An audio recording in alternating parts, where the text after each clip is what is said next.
नमस्कार दोस्तों, good morning. आशा करता हूँ आपकी तैयारी बहुत ही अच्छी चल रही होगी और अपनी तैयारी को बेहतर से बेहतर बनाने के लिए हमारे जीके गुरु ट्रिक्स चैनल के साथ जुड़े रहें और अपनी तैयारी को बेहतर से बेहतर बनाएं। जिन भाइयों ने अभी तक हमारे चैनल को सब्सक्राइब नहीं किया है वो प्लीज़ हमारे चैनल को सब्सक्राइब करें और जिन भाइयों ने हमारे चैनल को सब्सक्राइब कर रखा है उनके लिए बहुत बहुत धन्यवाद। आज का मोटिवेशन है, सपने सिर्फ देखो नहीं, उन्हें पूरा करने की जिद रखो। दोस्तों, आज की क्लास में political science previous year question paper हैं। आज की क्लास का टॉपिक है राजनीतिक विचारक।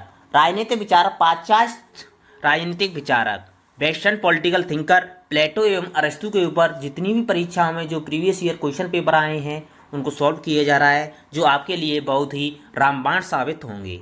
चलो आज की क्लास को शुरू करते हैं। आज की क्लास का पहला प्रश्न आपकी स्क्रीन पर है। रिपब्लिक केवल राजनीति पर लिखी गई पुस्तक मात्र नहीं, वरन शिक्षा पर लिखी गई एक ऐसी उत्कृष्ट रचना है जो इससे पहले कभी नहीं लिखी जा सकी। यह कथन किसका है?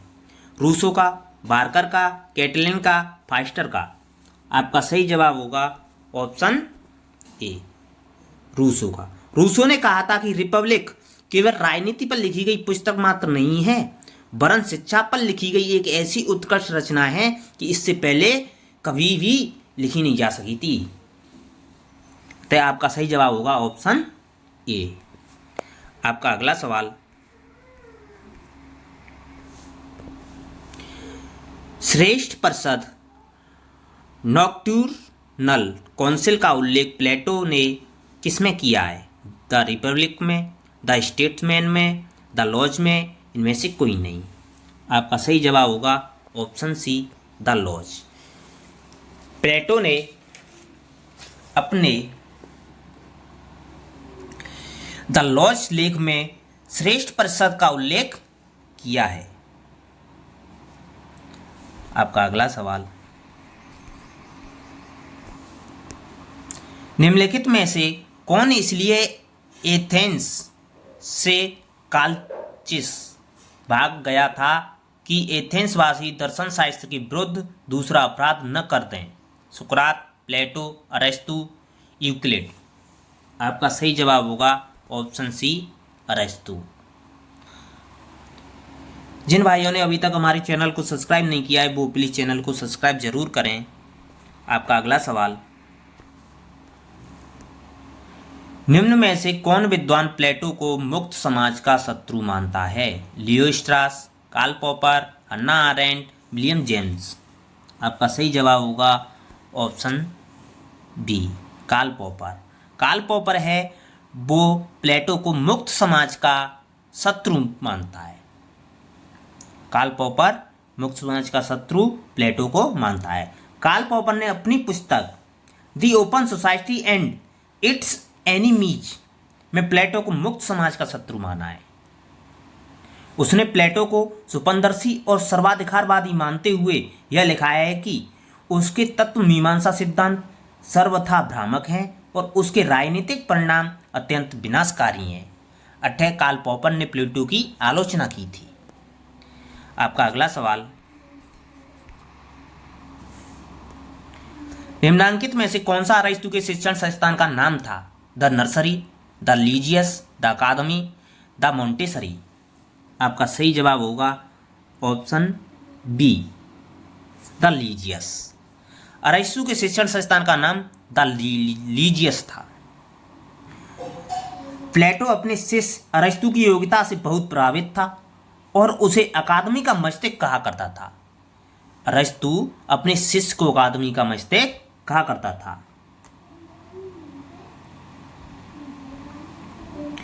18 वर्ष की अवस्था में 347 ईसा पूर्व में अरस्तु प्लेटो की अकादमी में भर्ती हुआ था। प्लेटो की मृत्यु तक वहीं रहा था। अतः 342 ईसा पूर्व में वह मकदूनिया का सिकंदर का शिक्षक नियुक्त हुआ था। अतः कह सकते हैं कि अरस्तु के शिक्षण का संस्थान का नाम द लीजियस था। आपका सही जवाब होगा ऑप्शन बी। आपका अगला सवाल, जिन भाइयों ने अभी तक हमारे चैनल को लाइक नहीं किया है वो प्लीज लाइक का बटन जरूर दबाएं। किसने कहा कि निर्धनता अपराध और क्रांति की जननी है? होमर, प्लेटो, अरस्तु, एक्विनास। आपका सही जवाब होगा ऑप्शन सी अरस्तु। अरस्तु ने कहा था कि निर्धनता अपराध और क्रांति की जननी है। व्यक्तिगत संपत्ति के न होने के व्यक्ति में अनेक गुणों का विकास नहीं हो सकता है। कोई व्यक्ति तभी कार्य करता है जब उसे व्यक्तिगत लाभ की आशा हो, अन्यथा उसे परिश्रम, जोश, तन्मयता आदि गुणों का विकास नहीं होगा उसमें। अतः निर्धनता अपराध और क्रांति की जननी है। आपका सही जवाब हो जाएगा अरस्तु, बी, सी। आपका अगला सवाल, कौन यह मानता है कि राज्य व्यक्ति से पूर्व है? प्लेटो, अरस्तु, थॉमस एक्विनास, मैकियावेली। आपका सही जवाब होगा ऑप्शन बी, अरस्तु। अरस्तु कहता है कि राज्य व्यक्ति से पूर्व है। आपका अगला सवाल, क्रांति का कारण सदैव असमानता में पाया जाता है, यह कथन किसका है? बार्कर का, अरस्तु का, सेवाइन का, सिनक्लेवर का।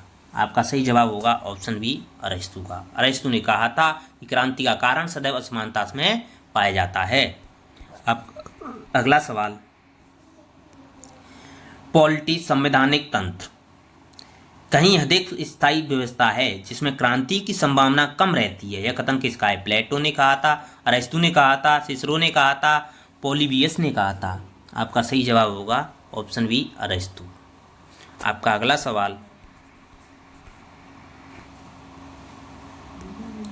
यदि प्लेटो आज जीवित होते तो वे आधुनिक साम्यवादियों से अधिक साम्यवादी होते, यह कथन किसका है? अरस्तु का, बार्कर का, मैक्सी का, रूसो का। आपका सही जवाब होगा ऑप्शन सी, मैक्सी का।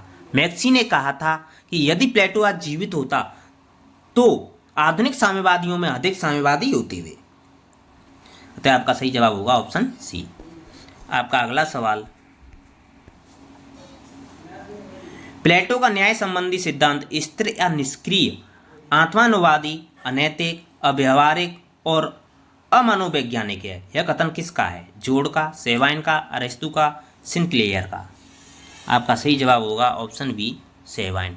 सेवाइन ने कहा था कि प्लेटो का न्याय संबंधी सिद्धांत है वो स्थिर या निष्क्रिय, आत्मानुवादी, अनैतिक, अव्यावहारिक और अमनोवैज्ञानिक है। आपका अगला सवाल,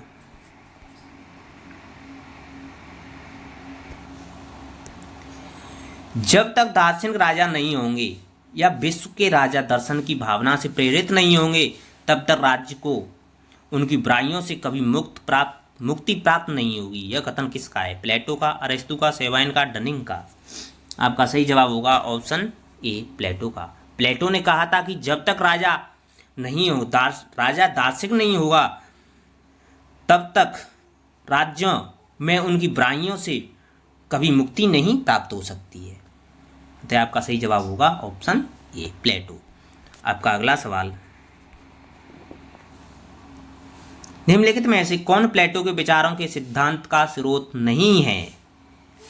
हेराक्लिटस, संभूति क्षेत्र का विचार, एंटीस्थेनेस, निरपेक्ष वैराग्य वृत्ति तथा कठोर स्वायत्तता का विचार, सुकरात, अवधारणाओं का सिद्धांत, एलियाटिक्स, निरपेक्ष संभूति के क्षेत्र का विचार।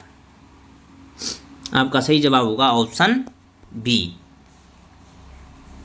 एंटीस्थेनेस, निरपेक्ष वैराग्य वृत्ति तथा कठोर का स्वयातना का विचार प्लेटो के विचारों के सिद्धांत से संबंधित नहीं है। आपका अगला सवाल, प्लेटो के अनुसार न्याय है वस्तु एवं सेवा का वितरण, भार और प्रसुविधा, दंड और प्रतिशोध, एक व्यक्ति एक कार्य, एक वर्ग एक कर्तव्य। आपका सही जवाब होगा ऑप्शन डी, एक व्यक्ति एक कार्य, एक वर्ग एक कर्तव्य प्लेटो के न्याय का सिद्धांत है।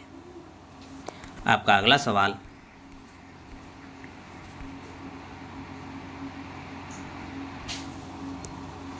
अरस्तु द्वारा किया गया संविधानों का वर्गीकरण इस पर आधारित था कि कौन शासन करता है और शासन से कौन लाभान्वित होता है, सत्ता में अनवरत बने रहने के उपाय, प्लेटो के द रिपब्लिक में मूल प्रतिपादन को स्वीकार करना, बहुसंख्यक का शासन सुनिश्चित करना।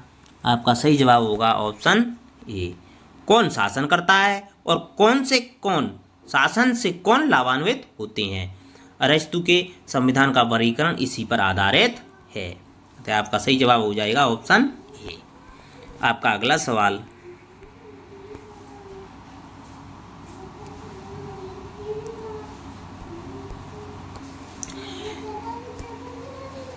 सॉरी दोस्तों,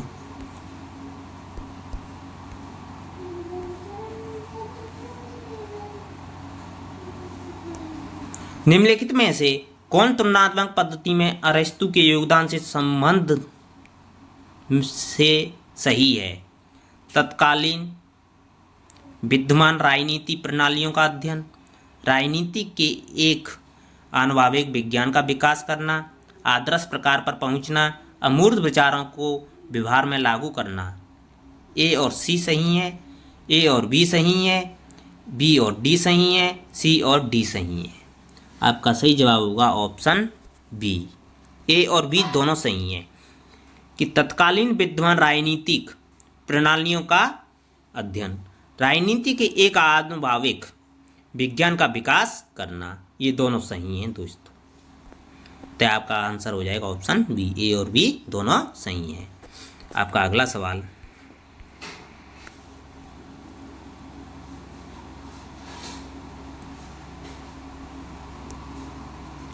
राज्य व्यवस्था पॉलिटी लोकतंत्र के आधुनिक अर्थ में अपेक्षाकृत अधिक स्थायी है तथा क्रांति के लिए कम अवसर प्रदान करती है। इस कथन का श्रेय दिया जाता है सिसरो को, प्लेटो को, पोलिबियस को, अरस्तु को। आपका सही जवाब होगा ऑप्शन डी, अरस्तु को। आपका अगला सवाल,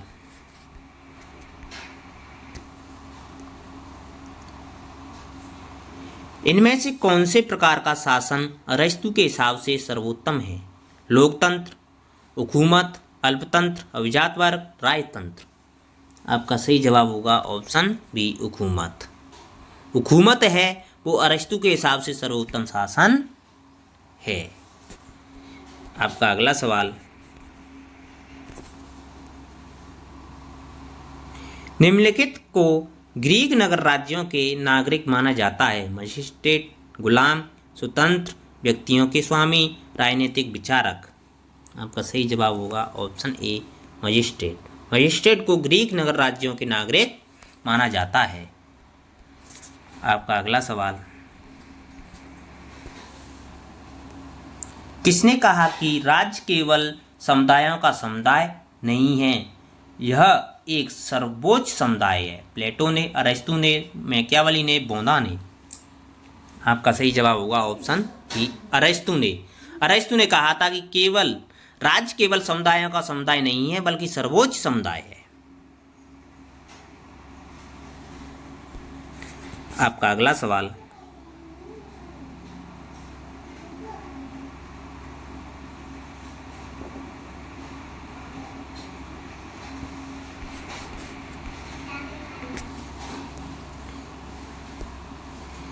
आगमनात्मक विधि को अंगीकार किए जाने से संबंधित निम्नलिखित में से कौन से दो विकल्प सही हैं। Plato, Machiavelli, Thomas Aquinas, Thomas Hobbes. Option दे रखे हैं आपके, ए और बी, ए और सी, बी और डी, ए और डी। आपका सही जवाब होगा ऑप्शन सी, बी और डी। आगमनात्मक विधि को अंगीकार किए जाने से संबंधित सही कथन है वो हैं मैकियावेली और थॉमस हॉब्स। तो आपका सही जवाब होगा ऑप्शन सी। आपका अगला सवाल, निम्न में से कौन सा कथन प्लेटो का है। मैं राज्य हूँ। राज्य पृथ्वी पर ईश्वर का अवतरण है। राज्य व्यक्ति का पूर्वगामी है। राज्य व्यक्ति का बृहद रूप है। आपका सही जवाब होगा ऑप्शन डी, राज्य व्यक्ति का बृहद रूप है। प्लेटो मानते हैं कि राज्य है वो व्यक्ति से पहले है और राज्य व्यक्ति का बृहद रूप है, बड़ा रूप है। तो आपका सही जवाब होगा ऑप्शन डी। आपका अगला सवाल, संविधान राज्य के कार्य तथा नागरिकों के अधिकार निश्चित करता है, यह कथन है। अरस्तु का, प्लेटो का, गेटेल का, जे.एस. मिल का। आपका सही जवाब होगा ऑप्शन ए, अरस्तु का। अरस्तु ने कहा था कि संविधान राज्य के कार्य तथा नागरिकों के अधिकार निश्चित करता है। अतः आपका सही जवाब होगा ऑप्शन ए। आपका अगला सवाल, ब्लैक स्किन व्हाइट मास्क नामक पुस्तक के लेखक कौन है? Habermas, Hannah Arendt, Frantz Fanon, Edward Said. आपका सही जवाब होगा option C, Frantz Fanon. Frantz Fanon है, उन्होंने black skin and white mask नामक पुस्तक लिखी थी। तो आपका सही जवाब होगा ऑप्शन सी। आपका अगला सवाल आज की क्लास का आखिरी सवाल है दोस्तों। आरएसएस के मूल 3 सिद्धांत वर्दी, सलामी और अभ्यास थे। बाद में चौथा सिद्धांत क्या बना? राष्ट्रवाद, जागरूकता, देशभक्ति, हिंदू धर्म। आपका सही जवाब होगा ऑप्शन सी, देशभक्ति। आरएसएस के मूल 3 सिद्धांत थे वर्दी, सलामी और अभ्यास, लेकिन बाद में चौथा सिद्धांत बना था, वो था देशभक्ति। अतः आरएसएस के 4 सिद्धांत हो गए, वर्दी, सलामी, अभ्यास और देशभक्ति। आपका सही जवाब होगा ऑप्शन सी। थैंक यू दोस्तों, धन्यवाद। अगर आपको वीडियो पसंद आई है तो लाइक करें और अधिक से अधिक शेयर करें। प्रीवियस